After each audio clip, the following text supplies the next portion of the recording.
அனைவருக்கும் வணக்கம். முதல்ல நாங்கள் மனித மேம்பாட்டுக்காக உயிரிழந்த அனைத்து மக்களுக்குமாக ஒரு நிமிடம் மௌனத்தை முதலில் அனுஷ்டிப்போம்.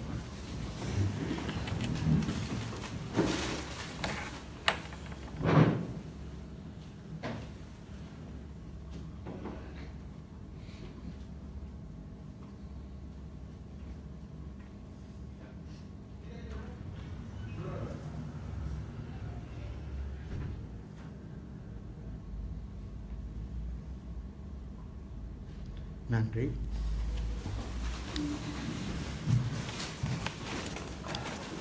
முதலில் எங்களுடைய அழைப்பு ஏற்று வந்த உங்களுக்கு முதலில் நமது நன்றிகள்.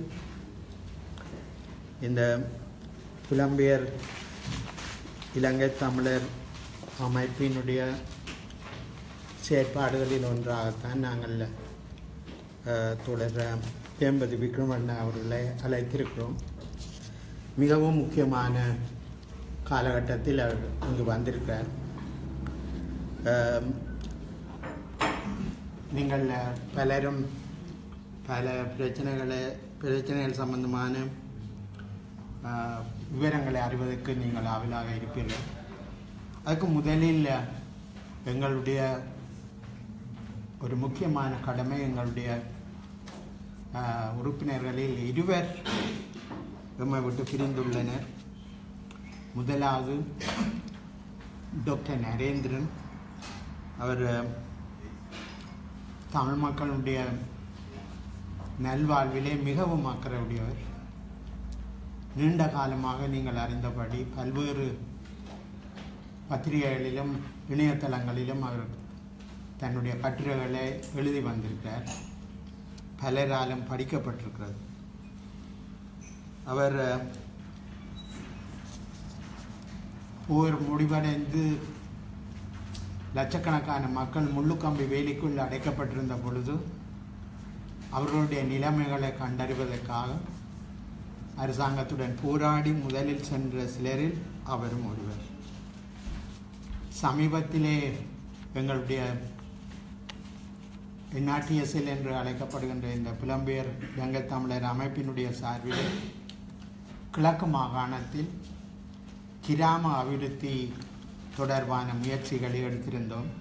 அங்கு ஒரு ஆலயமும் அந்த ஆலயத்தை சுற்றி அந்த கிராமத்தினுடைய வளர்ச்சியிலும் முழு நேரமாக அங்கு ஈடுபட்டிருந்தார். அவருடைய பணி எங்களுக்கு மிகவும் இழப்பாகவே இருக்கின்றது. அதே நேரத்தில் அவர் எங்களுடைய முக்கிய உறுப்பினரான ஜெயதேவன் அவர்களுடைய சகோதரர் என்பதையும் இங்கு குறிப்பிடுவது அவசியமானது. அதுக்கு அடுத்ததாக எங்களுடைய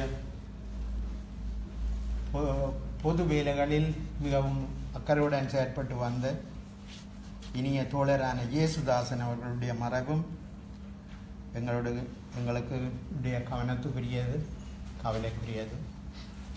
அவர்களுடைய இழப்பையும் அவர்களையும் ஞாபகப்படுத்தி கொண்டு இன்றைய நிகழ்வுகளுக்கு செல்வோம். இந்த முதலில் எங்களுடைய இந்த கண்ட்ரிபியூஷன்ஸை தருபவர்கள் தயவு செய்து அது தரலாமென நினைவூட்டி கொண்டு அதுக்கடுத்துதான் இன்றைய நிகழ்ச்சி நிரல். இன்றைய நிகழ்வு எவ்வாறு அமையும் என்பது குறித்து தம்பா அவர்கள் விளக்குவார்கள். அதனைத் தொடர்ந்து ஜெயா அவர்கள் பேசுவார்கள். எனவே அந்த விவரங்கள் இனி தொடங்கும். எனவே காலத்தை வீணடிக்காமல் நான் தம்பா அவர்களை இன்றைய நிகழ்ச்சியினுடைய நோக்கங்களை விளக்குமாறு வேண்டும்.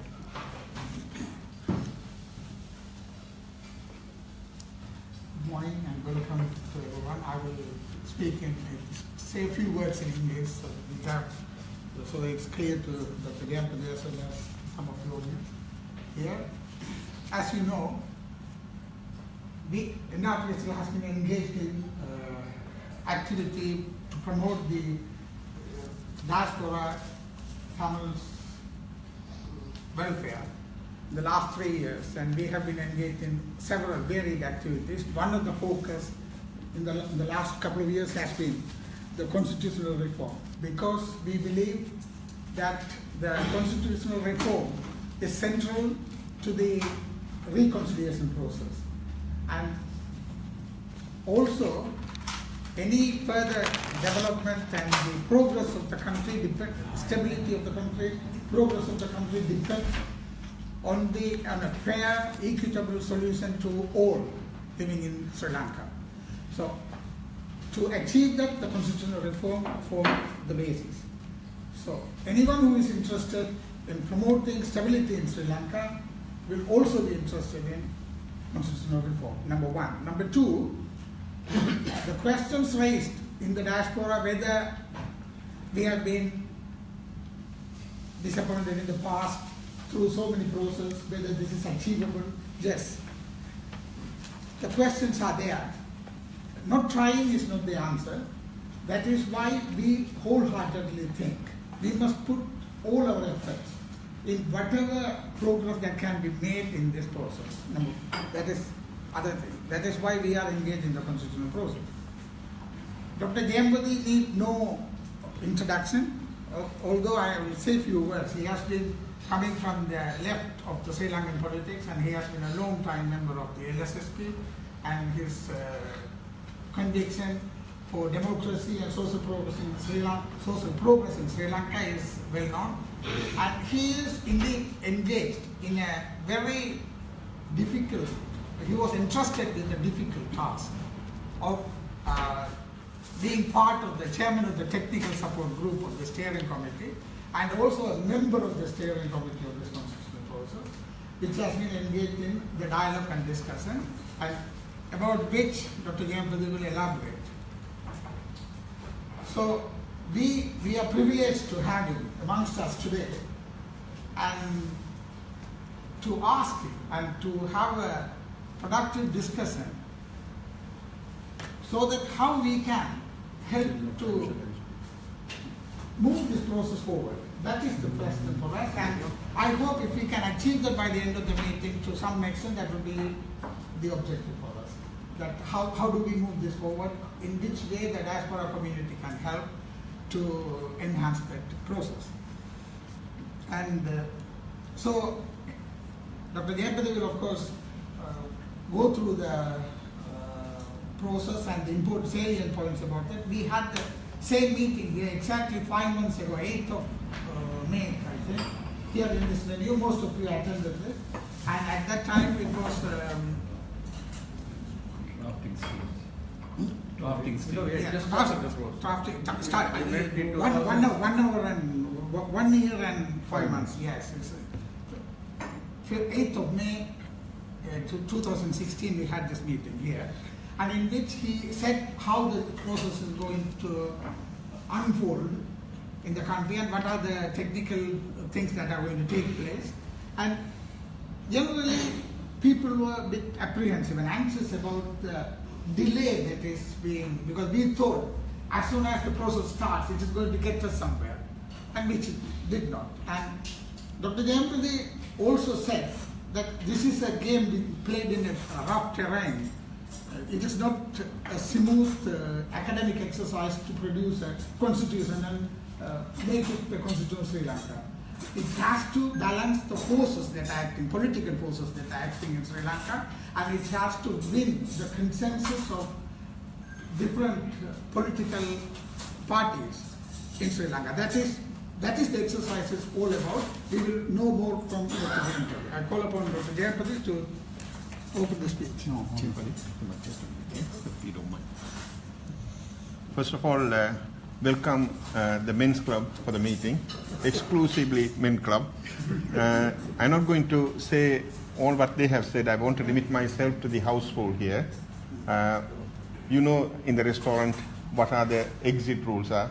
That's the exit, and there's a toilet there. Any emergencies, basically, please contact us. Then, as far as the mobile phones are concerned, can you put it on the silent mode or switch it off? If you can do that, I would appreciate. Then, finally, the rule is basically Dr. Jayampathy will be speaking. There shouldn't be any interruption until he explains the whole process to us. and there will be enough time allowed for you to raise any questions. We will have a meaningful discussion. Thank you very much.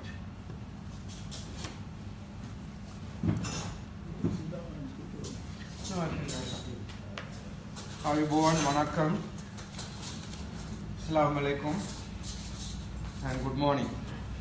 I must first thank the NRTSL for inviting me to talk to you on this important subject of constitutional reform. Some of you present last evening when I addressed a Sinhala audience. And actually, some of you should have been there. More of you should have been there to know what Sinhala people think and what some extremist Sinhala people think. Luckily, all were not extremists, but there were a few extremists.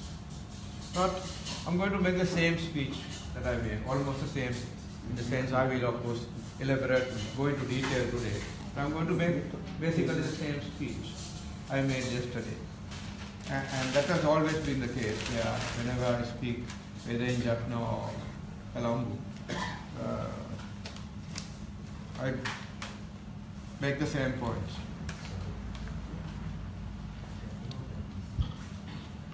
We have had 3 constitutions in Sri Lanka. The first given to us by the British, although there was a Salisbury Commission, and although the minister's draft was also considered by the British, finally it was a British given constitution. We had a very good opportunity to enact and adopt a constitution acceptable to all the communities in 1970, when the Constituent Assembly was created, with all political parties participating. Almost all the 157 members of parliament coming from the various political parties came for the first meeting of the Constituent Assembly. The UNP had been defeated and defeated badly. And Jayampathy said at the opening that, well, we are defeated, but if we, the defeated, if we, the vanquished, agree with you, the victors, meaning the United Front, well, if we get together, then we can still make it. Chelvanayagam, leader of the Federal Party, said, we of course have not come here as vanquished people. We have won the elections in the northeast, meaning we have won the northeast elections. But we are prepared to come and join you in making a constitution. Proceedings, to make a long story short, proceedings in the Constituent Assembly show that although all 157 got together at the beginning, the whole process was driven by the United Front. And the Constitution was essentially a United Front creation. On the issue of power sharing, Mr. Dharmalingam, Siddhartha's father, speaking on behalf of the Federal Party, moving the resolution on federalism,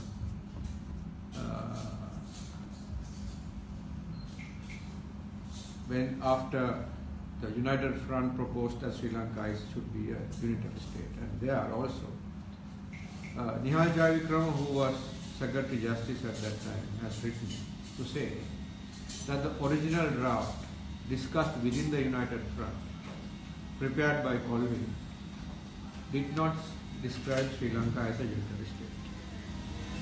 He said, let it be unitary, but we don't have to say unitary, so that there would be, someday there could be more accommodation regarding power sharing.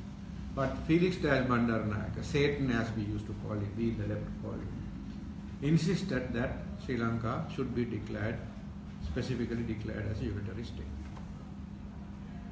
So there were 2 resolutions. The United Front's unitary resolution and the Federal Party's federal resolution. But Mr. Dharamalingam in his speech, and I always like to quote him, he said, if you in the United Front cannot go out of the unitary thing, why don't you at least do what you have promised at successive elections in your election manifestos, namely the abolition of the Kacheri system and their replacement by elected bodies, meaning district councils. He said, we are not going to give up federalism, but we are prepared to consider this as a viability. So I think he was very practical, and there was no chance that we could have even provincial bodies at that time, but he said, okay, let's have district councils, elected bodies. That offer was not considered at all. In fact, speaker after speaker, starting from the Communist Party, the party which the first party to openly say that we should have federalism in 1947, when the Solvary Commission came. At that time there was no federal party. So they all attacked Dharmalingam and the federal party, saying, Sarath specifically said, you are a right-wing party, and which was true. At that time it was a very right-wing party. We saw them as the northern cousins of the United National Party. But when you devolve power, when you share power, you don't give power to political parties. You share power with the people of the province. Anyway, that was not seriously considered, and I think if that was considered, the history of Sri Lanka would have been different. But the Federal Party did not walk out, as most people believe at that stage. They stayed back, hoping to see whether there was any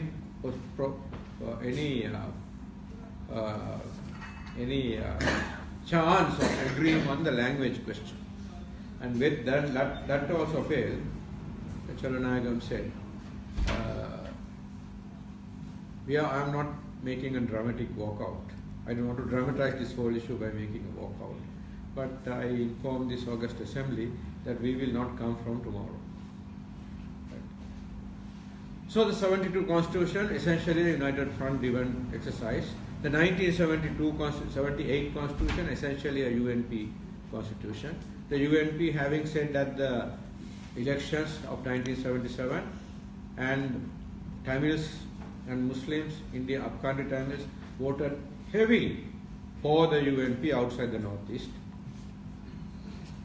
Said, India Election Manifesto said, we, the UNP, agree to be recognized that Tamils have grievances and that the non-resolution of those grievances have driven, they use the word driven, the Tamils to separation.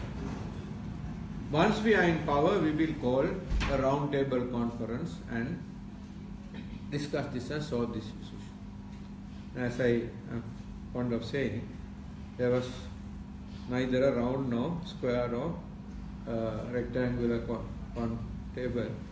They adopted the 1978 Constitution as they wished. So we have in Sri Lanka a very bad record of constitution making. There was another attempt at constitution making in 2000 by Chandrika, 1996 to 1995 to 2000. Substance-wise, the constitution was acceptable to the large majority of even the Tamils and generally acceptable to the communities. There was a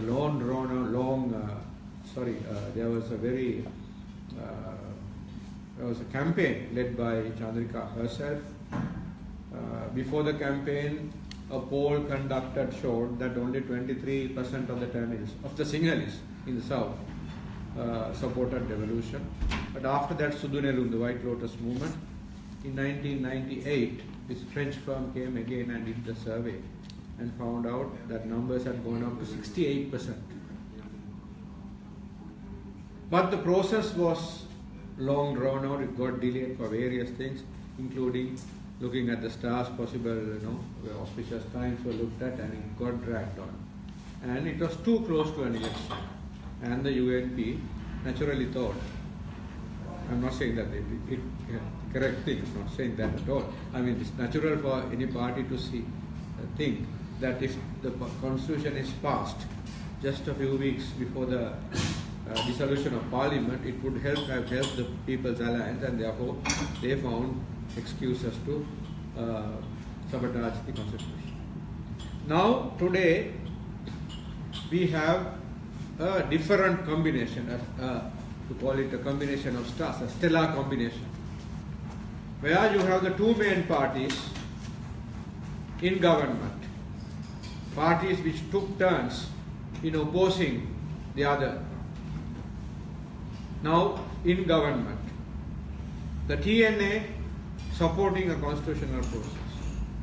Even the EPDP is lone member of the steering committee. The JVP, which opposed provincial councils and actually took arms against the government at that time, now supporting constitutional reform. Of course, on the condition that the three main issues are addressed in the same breath: abolition of the executive presidency, parliamentary electoral reform, and devolution. And over the last few weeks, I saw articles, interviews by JVP senior members who have said, Wickramaratne in an article to the Harrow said, devolution is not division of the country. I mean, the language that the other parties, singular parties, speak. So that's very encouraging, because they have 6 votes in parliament. The lone Communist Party member sitting in opposition, our comrade Kajadira, and the Communist Party also supporting the constitutional process from the opposition. So you have 7 members supporting from the opposition. I hope there will be more. I don't know. Of course, it is disappointing that the Lanka Samaja Party, of which I was a member, I am still I still hold primary membership in the LSSP. I've now been suspended. I'm a member of the Lanka Samaja Party. We call ourselves the majority group. And also a member of the United Left Front. We have been now registered as a separate political party, recognized by the Election Commission. But the origin of the LSSP, headed by Tisavitarana, who presided over the APRC experts, XPSC process, right? He's not even making a statement. I mean, he should actually come out and say they supporting this. So this is a critical, critique this. I'm sorry. I was telling both in the LSSP, more in the LSSP, but bit in the CP also. We now have people whose primary identity has become pro-Mahinda, and their Samsamaj or communist identity has become secondary. So, and including Tisavitarana. So they are seen more as pro-Mahinda people rather than being left, right? So that's very sad to see. Now, the process began on the 9th of January with a resolution presented in Parliament by the Prime Minister. First speech was made by President Sirisena, and after some discussion, after amendments, on the 9th of March, Parliament unanimously, without division, that is important, unanimously resolved to set up a constitutional assembly. Not a constituent assembly, constitutional assembly, meaning a full committee of the entire House, all 225 members, sitting as a constitutional assembly, tasked with coming out with a draft which has the potential, which has the support rather, of a 2/3 majority, because otherwise 2/3 without 2/3 you can't do it. That resolution was passed unanimously in Parliament. A 21-member steering committee was appointed unanimously by the Constitutional Assembly, presided by the Prime Minister. I am a member of that committee. It has representatives from the Sri Lanka SLFP2, TNA2, JVP2, 2 from the joint opposition, Mr. Dinesh Gunawardene and Prasanna Ranatunga, the EPDP, the Muslim parties which enjoy support among the Muslim and hill country communities, and of course myself, elected unanimously. Why I am stressing this unanimous thing is to counter the argument that there is a death trap. In Sinhala extremists say there is a Marogula. That's the constitutional Marogula. And we have also Marogula, that there is a death trap. So if it is a death trap, it has been created by all 225 members who unanimously passed the resolution, unanimously approved the steering committee, unanimously approved the 6 subcommittees. There are 6 subcommittees chaired by different people from different parties, each having 11 members. Law and Order, Sagala Ratnayaka chaired it, Harrow Hakim chaired Judiciary, Fundamental Rights chaired by Mahinda Samarsinghe of the SLFP, Public Finance by Bandulu Gunawardena of the Joint Opposition, and that's the only unanimous report. This report is the only unanimous report where all 11 members have signed. Then Public Service, Sushil Premjayant, SLFP, then Siddharthan chaired the subcommittee on Centre Periphery Relations. 11 members each of the subcommittees. Later, after the reports came out, some members said, no, our whips have not been taken into account, considered in the final report. So the steering committee wrote to each of those 66 members, including me, saying, if you want to add anything, even now, after the subcommittee reports are tabled in November, we can present them to the steering committee. Please send your observations or whatever you have to say in writing, not a single member sentence. Did that. Now, the steering committee considered 6 issues, reserved it to itself 6 issues: the nature of the state, the executive, electoral reform, principles of devolution, the issue of religion and state land, which were considered important. Not important enough to be directly handled by the steering committee. The steering committee and the subcommittees had also the advantage of the report of the Public Representations Committee, led by Lal Vijayanayaka, who went around the country.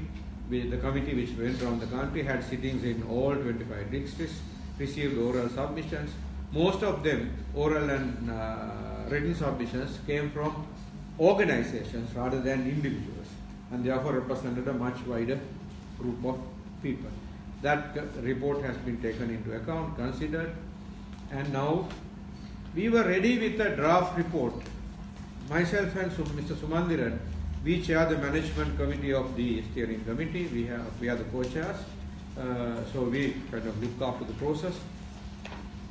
We were ready with a draft interim report as early as last November. But then parties said, no, we need some time to discuss them internally and with other friendly parties. And that was agreed upon. The JVP came back in February, quite soon, 2 months, 3 months, and said, okay, we now have a clear position, and that is how they came to support the process. The SLFP asked for more time, KP1 asked for more time. Finally, it was about May when they also had a clearer position. And this report, which is available on the internet, I'm sure Kamba, you would have sent it across by email. It is available on the internet, on the Constitutional Parliament, under the Parliament website in all 3 languages. Also, the 6 subcommittee reports are also available on the website. Now, I will go direct to the main matters, mainly the controversial matters. The debate has already started. Before that, the next stage would be a discussion of these 7 reports, the main report, interim report, draft, and the 6 subcommittee reports, which will be discussed initially on the 30th, 31st of this month and the 1st of November. There will, of course, there will be more sittings. During the budget debate, which goes on for a month, we even sit on Saturdays, from November 9th to the 9th of December, during which the steering committee we will have more opportunities to meet, because everybody will be in Parliament for 1 month at a stretch. So, on the nature of the state, this important issue of the nature of the state. Now, on the nature of the state, the main report represents the dominant view in the committee. Members were told, if you want to add anything to the main report, you can do so. Most parties appear to have made use of that to set out their maximalist positions, and hopefully they will come down. They don't want to kind of be heard, to be told that you have agreed to everything, right? So the only party which said that they agree to the interim report without any reservation is the Prime Minister's United National Party. He said, we are not making any observation, we are in total agreement with the report. I have in my submission said I am in basic agreement because the report represents a broad consensus among political parties and would be also to be acceptable to the large majority of the people of Sri Lanka and also the various communities. I added a few observations on my own, but I also basically go along with the report. On the issue of the nature of the state, the PRs, the Public Representations Committee, also observed that when they went to the south, people all asked for a Ekiya Rajya. I'm using the singular term because in my view the unitary, what people want is an Ekiya Rajya, which I come to detail. They all wanted an Ekiya Rajya, and when people were asked, what do you want, what do you mean? They said a country that is indivisible, undivided and indivisible. So for the large masses of large Sri Lankan masses, what they want is a indivisible state. For the extremists, they want more. The extremist Sinhalese, the extremists want the state to be in the control of the Sinhalese, and to be exact, Sinhalese Buddhists, Sinhala Buddhists, to be on the control. They don't want any power sharing. They want the state to be controlled by them, and which we don't, unfortunately, and sorry, but then fortunately the large mass, the large majority of the Sinhalese only want an indivisible country. So this was taken into account, and this was discussed with Tamil and Muslim parties. President Sirisena himself is in the report. The President, while speaking on the resolution to set up the Constitutional Assembly, stated that whilst people in the south were fearful of the word federal, people in the north were fearful of the word unitary. A constitution is not a document that people should fear. So the PRC says that when they went to the north and asked people Tamil said, we want a federal constitution. And when probed, when the Sinhalese people were asked, why you want a unitary constitution? What do you mean? We want an indivisible country. People in the north said, we want a federal state. What do we mean by federal state? We don't want the powers given to the provincial councils taken back arbitrarily. That is the experience of the last so many years. We don't want that to happen. So we thought, and the word unitary in English, the Tamil representatives were totally opposed to the word unitary being in the English word. In the Sinhala, the word used is this, we have said Ekiya, meaning an undivided and indivisible state. Meaning indivisible state. There is no definition of unitary in the present constitution, of Ekiya in the present constitution. In the proposed constitution, in this article, Ekiya Rajya / Orunitha Nadu means a state which is undivided and indivisible. Then, and in which the power to amend the constitution or to repeal or replace the constitution shall remain with parliament, that is the central legislature. That's a non-federal feature, parliament, and if there's a second year including that, and the people of Sri Lanka as provided in the constitution. Now, the word to be used in Tamil,